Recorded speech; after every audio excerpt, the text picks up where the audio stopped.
and I'll kick this off. There's a lot that I can be grateful for, but I want to speak to you all, like you brothers, Daryl, Andre, Joe, Joseph, excuse me, Joseph, James, and William. Just like you can't imagine just how powerful being connected with you all has been over this past few months leading and running the BMEsTalk chat.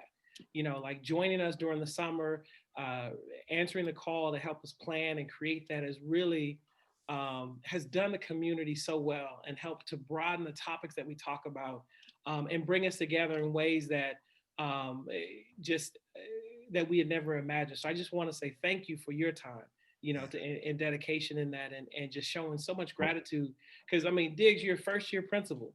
You know what I mean? For you to be able to sign up going into the summer saying, knowing your new positions coming, all that work, and you're saying, no, I'll moderate. And you get, you have your big event that's coming up in February. Like, and I know you got a team, but you're part of that leadership, and you decided to give us a moment to say, hey, this digital space that we're creating for brothers is important. Even on this call today, just, this pod call, now it's everything's a call, but this podcast today.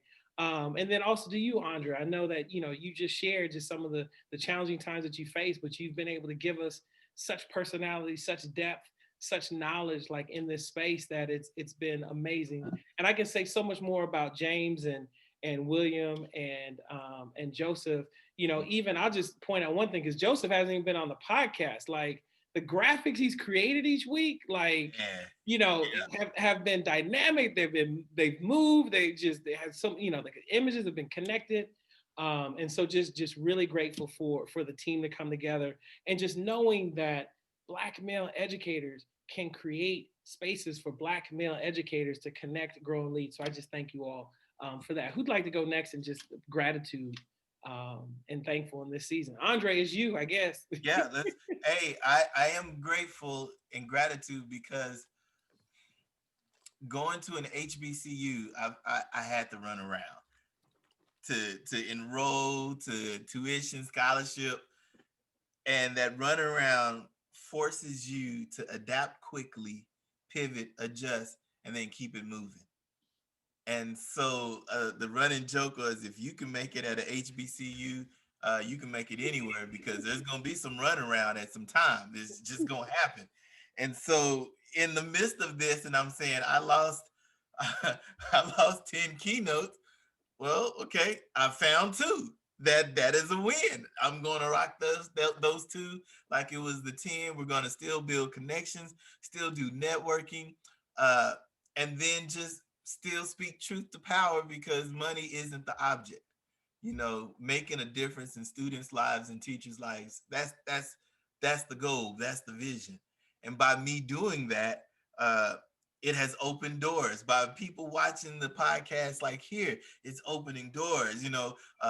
People following along on whatever journey of social media, it's opening those doors. So my gratitude is, uh, we still hustling. and not just hustling just to make the money, but we're still hustling because we still fighting, and we're still talking equity, even though that's no longer a buzzword. And even though people aren't protesting in the streets anymore, oh, we're now protesting conversations for COVID, and making sure that there are still teachers of color here, there, and everywhere. And if they're not in those schools and school districts, what are you doing to recruit them? And so that show is still going on, and I'm grateful to be in those rooms to help dismantle those rooms. And I'm grateful to sit at some of those tables and slowly destroying those tables so everybody can have those seats there.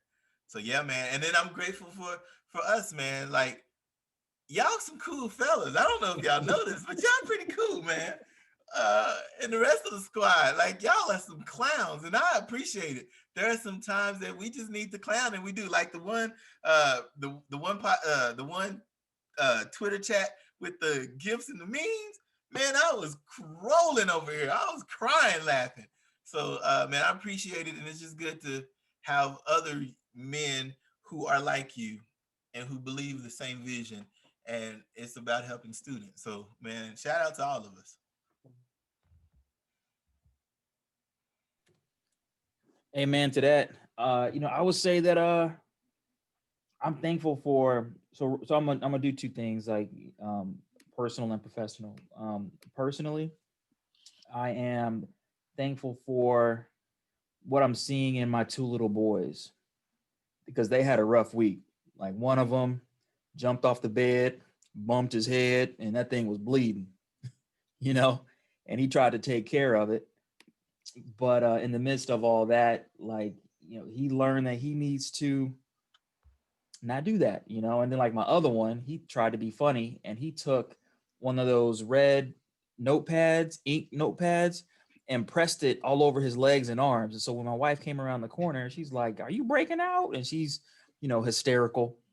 And it's just amazing to see like the personalities of young people and how they view life, and it kind of puts it in perspective for me, as the quote unquote leader of the house, in the midst of a pandemic and leading in a new situation that, don't take yourself too serious.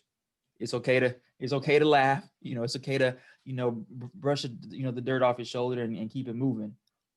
Professionally, I appreciate the connection that I have with BMES Talk, you brothers from all over the place, and also the conversation. Like the conversation this month has been just as rich as the prior months. As we're talking about sitcoms or Black dissertations or how to level up your leadership.